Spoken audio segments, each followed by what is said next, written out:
Sis, if you're picking up the financial pieces out of divorce, first of all, let me say I'm so sorry. But I want you to hear me clearly. This is not the end of your story. You can rebuild. Even after divorce, you can rebuild. You can rise. And your comeback will be so much stronger than your setback. I have friends that have been through a divorce, and many times they are so excited that they're divorced. They're so glad they're going to break free. But I think because of that adrenaline rush, you're so excited to be free and on your own, it takes you a couple of months to even realize, hey, my life is not turning out the way that I planned it to be. So again, if you are divorced or if you're in the process of getting divorced, I want to let you know that I'm so sorry, but I just want to let you know that that's not the end of your story. God is with you on this journey, and it's His loss, not yours. And so I'm here to help you restore yourself, get your grieving over, figure out what your next steps were going to be, and take time to grieve. I'm pretty sure when you got married, you didn't get married with the intentions of being divorced. I don't know why you are divorced. I don't know the reasons for your divorce. I don't know if you initiated it. I don't know if he initiated it. But what I know from talking to friends and spending time with friends, this is hurtful. And books that I've read says that divorce feels like a death. I've never experienced divorce, and I'm married to the same man, which I've been married to for 32 years. However, my parents got a divorce at a young age. I was at a young age. I'm thinking maybe 10 or 11. And I remember seeing what my mother went through as a child. Like, we lived with my grandma, and I'll never forget that she was in the living room sitting in a rocking chair, and she was crying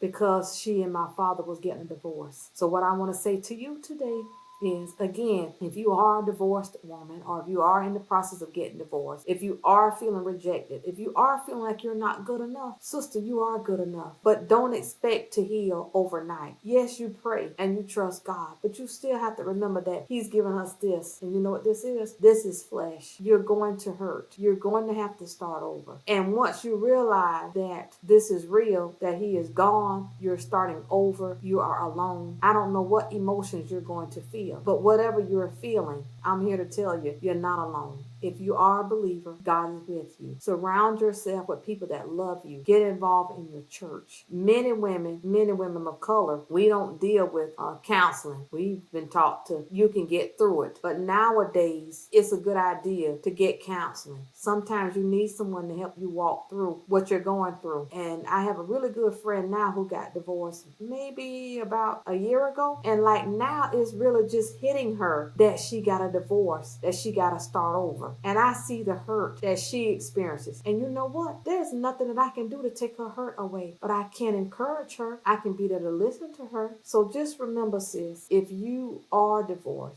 if you are in the process of getting a divorce, this is not the end of your story. You can rebuild. And as my sister Crystal Hurst says, brick by brick, and I'm going to say dollar by dollar, I assure you, you can rebuild. So hey, sisters, welcome back to Her Money with Reese. I am Reese, your certified financial coach, and today's conversation is for the woman who is starting over emotionally and financially. Make sure you subscribe and hit that bell, because every single week, because I'm going to make a difference in this world, we will have real, raw, and powerful conversations about how you and I can rise dollar by dollar. God does not intend for us to be broke. He does not intend for us to not have financial peace. He does not intend for us to be the tail and not the head. So if you're going through a divorce, or if you've been divorced, I'm asking you to acknowledge your grief. Divorce isn't just the end of a marriage. It can feel like the end of everything you had planned, all of your dreams, all of your hopes, all of the vacations, all of the homes, all of the purchases, the retirement. I cannot imagine, sister, what you're going through. It can even mean what you plan for your financial future. So it's just not the end of your marriage. It's the end of your hopes and dreams with that person, with your spouse, with your husband. Give yourself permission to grieve, and don't be embarrassed, in which you may feel embarrassed. You may feel rejected. You may feel that you were not good enough. You may feel that you were not smart enough to make the right decision. But what I'm here to tell you is God is a God of restoration. He can restore you. Now that I know for sure. I've been married myself for 32 years. My husband was active through the military. He was deployed for a year. And when he came back, sisters, let me tell you, it was rough. We had to get used to each other all over again. He was completely different from what he used to be. And I'm like, who is this? And I'm telling you, I did not think we were going to be able to make it. I mean, we had 2 young children, 2 daughters. And I'm like, how in the world am I going to do this? But it took time. God restored us. We should have probably been divorced. So I'm telling you, even if you are divorced, trust in the Lord. He can restore you. And remember Jeremiah 29:11. He has promised you a hope and a future. He's not going to harm you. He's not going to hurt you. He is going to rebuild you. So give yourself time to grieve. Acknowledge the grief. I hope and pray that you have a good sister that really loves you, that you can trust, that you can share your friends with. But like I said earlier, if nothing else, get yourself a good counselor. Whether you choose a Christian counselor or whether you choose a secular counselor, that's your choice. But find someone to help you to recover.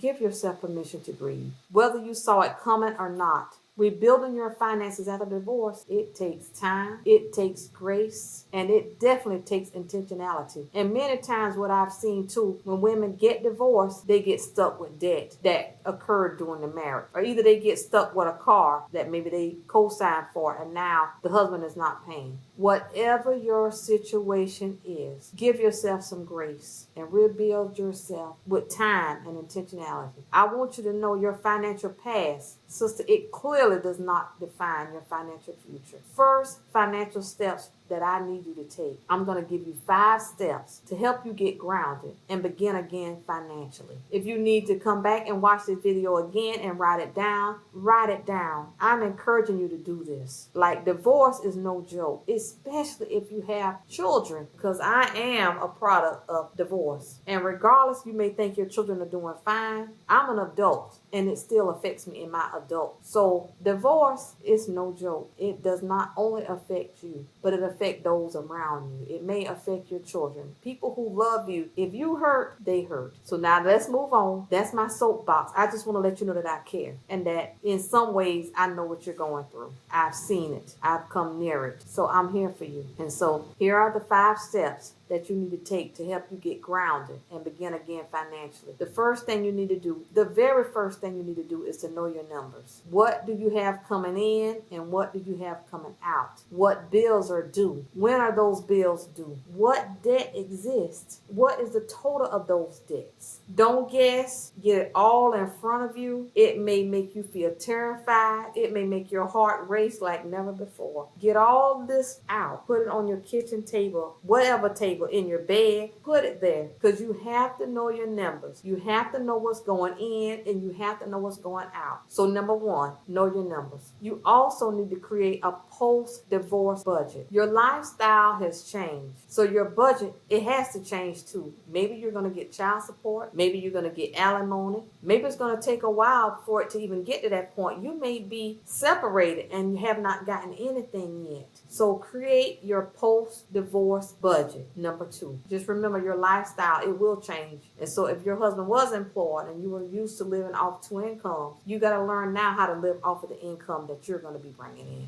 That's very important. Number 3, update all your bank accounts. Update your retirement account, your savings account, your checking account, your investment accounts. Update your accounts. Number 3, make sure your name is on everything that needs to be yours. And make sure you remove your ex from anything that no longer should be shared. If you've already gone through the court system, you already know what's supposed to be shared and what's not supposed to be shared. And a lot of times what I've seen is when women grieve, they forget to remove their ex. Sisters, I've even seen situations where the spouse forgets to remove her husband and something happens. She has a heart attack or she gets sick and passes away. Just think about COVID. I don't know the numbers because of course they didn't produce the numbers, but how many people were separated or divorced from someone and they forgot to remove their spouse's name, who may possibly be with someone else? They did not remove their name from their life insurance. Okay, so if you have your ex's name on your life insurance, and if you don't want him to get your money, if you leave this world today, sister, get his name off of your insurance policy. Get his name off of your money accounts. It's so important because the way that the world is, the way that things are happening today, we do not know what's going to happen. Anything can happen. So make sure your financial house is in order. And if you have children, I don't care if they're children, I don't care if they're adult children. If you intend for what you have to go to your children in the event that you pass away, remove your ex's name off of your stuff. Because I'm telling you now, him and his new fling wife, they will spend your money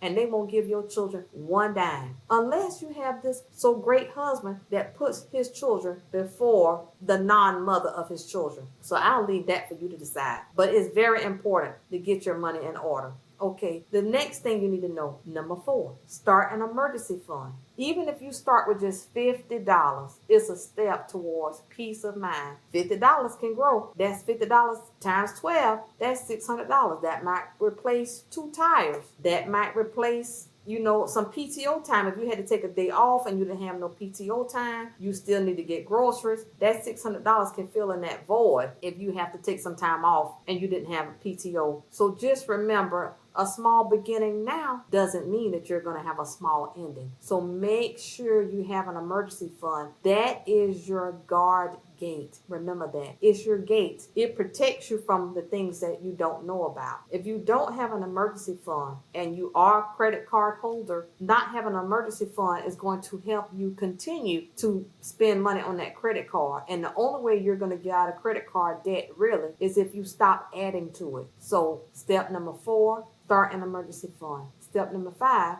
give yourself financial goals. Whether it's rebuilding credit, saving for a new place, or paying off debt, set a target. Progress will help you heal. And if you don't have a target, you know the saying, if you hit at something, and if you're hitting at nothing, guess what? You're going to hit it every single time. So make sure you give yourself financial goals. And the Word of God says, write it down and make it plain. So write your goals down. Give them an end date. They need to be specific. So for example, if you want to give yourself a financial goal, say, I will save $1,000 by August the 30th, 2025. There's something in your psyche that will make you do everything you possibly can to have that $1,000 by the date that you have intended. So write your goals down and give yourself financial goals. Encouragement for your journey. I have that for you. This is not about bouncing back overnight, because you're not going to bounce back overnight. This is about rebuilding wisdom, confidence, faith, trust. Because when you go through a divorce, based on what I've been told, just even trusting another man, that takes time. I'm here to encourage you. Give yourself some time. You was married for more than one night. So don't expect for your hurt to go away overnight. You need to rebuild with wisdom and confidence. You may be broken right now, but you're not broken forever. You may feel behind right now, but you're not behind. God is with you. You are in the process of becoming. Remember this, you may feel broken, but you're not broken. You may feel behind, but you're not behind. You are in the process of becoming the woman that God has called you to be. And remember, if you are divorced, if you're in the process of getting divorced, God can and He will restore you. You just have to trust Him. Every step that you take, every bill that you pay, every dollar you save is a declaration that you're not done yet. You're not done yet. You're not done yet. You're writing another chapter in your book, a new chapter in your book, and it's going to be powerful. We have to believe that each and everything that we go through, it serves a purpose. Your divorce, what purpose does it serve?